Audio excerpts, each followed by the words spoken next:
Spanish പരിശീലകൻ സാവിയെ തഴഞ്ഞ വിഷയത്തിൽ അഖിലേന്ത്യാ ഫുട്ബോൾ ഫെഡറേഷൻ രണ്ട് തട്ടിൽ. സാവിയുടെ അപേക്ഷ വ്യാജമാണെന്നാണ് AIFF നിലപാട്. എന്നാൽ തഴഞ്ഞിട്ടില്ലെന്നും ചുരുക്കപ്പട്ടികയിൽ 10 പേരിൽ ആദ്യ പരിഗണന സാവിക്കെന്നും AIFF technical committee chairman IM Vijayan പറഞ്ഞു.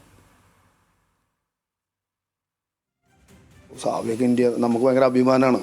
കാരണം സാവിലത്തെ പ്ലെയറും ഇത്ര വലിയൊരു കോച്ചും നമുക്കൊരു അപ്ലിക്കേഷൻ തരാം, ഇൻട്രസ്റ്റഡ് ആണ് ഇന്ത്യയിലേക്ക് വരാൻ, ഇന്ത്യൻ കോച്ചാകാന്ന് പറയുമ്പോൾ. അപ്പോൾ അതെന്താ വെച്ചാൽ ഒരു 10 പേരുടെ സെലക്ട് ചെയ്തിട്ടുള്ള ഷോർട്ട് ലിസ്റ്റ് ചെയ്തിട്ട് അതിൽ സാവിയുടെ പേരുണ്ട് ആദ്യം. വിവരങ്ങളുമായി രുജീഷ് V രവീന്ദ്രൻ നമ്മോടൊപ്പം ചേരുന്നുണ്ട്. രുജീഷ്, ഒരു കോച്ചിനെ പ്രഖ്യാപിക്കുന്നത് പോലും വിവാദമാവുകയാണ്. ഇന്ത്യയിലെ കോലാഹലം സാവി അറിയുന്നുണ്ടോ? അഞ്ജലി, സാവിയുമായി ബന്ധപ്പെട്ട വിവാദത്തിൽ നിന്ന് തലയൂരാനുള്ള അഖിലേന്ത്യാ ഫുട്ബോൾ ഫെഡറേഷന്റെ ശ്രമം ഇപ്പോഴും തുടരുകയാണ്.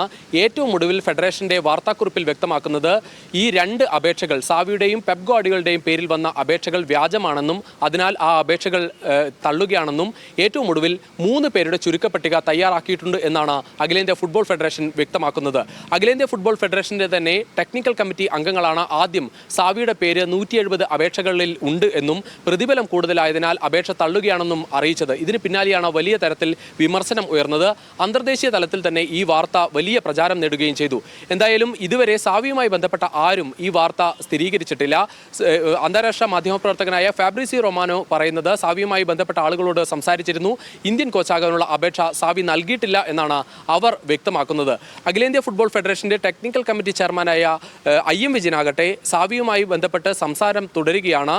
ഇപ്പോഴും പ്രതിഫലം സംബന്ധിച്ച ചർച്ചകൾ തുടരുകയാണ്. അത് സംബന്ധിച്ച് അവസാനത്തെ 10 പേരിൽ ഏറ്റവും കൂടുതൽ മുൻഗണന നൽകുന്നത് സാവിക്കാണെന്നും വ്യക്തമാക്കിയിരുന്നു. പക്ഷേ അതേസമയം തന്നെ IM വിജയൻ വ്യക്തമാക്കുന്നത് ഇന്ത്യൻ ഫുട്ബോളിനെ അറിയാവുന്ന ആളുകളാണ് കൂടുതൽ ഗുണപ്രദമാകുക എന്ന കാര്യം കൂടി ടെക്നിക്കൽ കമ്മിറ്റി ചൂണ്ടിക്കാട്ടുകയും ചെയ്യുന്നുണ്ട്.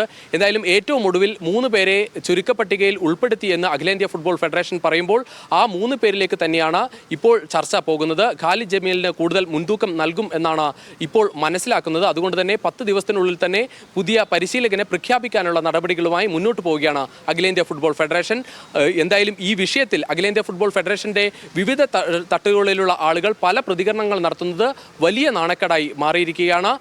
അതിനിടയിലാണ് ഏറ്റവും ഒടുവിൽ അഖിലേന്ത്യാ ഫുട്ബോൾ ഫെഡറേഷൻ ഈ അപേക്ഷകൾ വ്യാജമാണ് എന്ന് വ്യക്തമാക്കി രംഗത്തെത്തിയിരിക്കുന്നത്.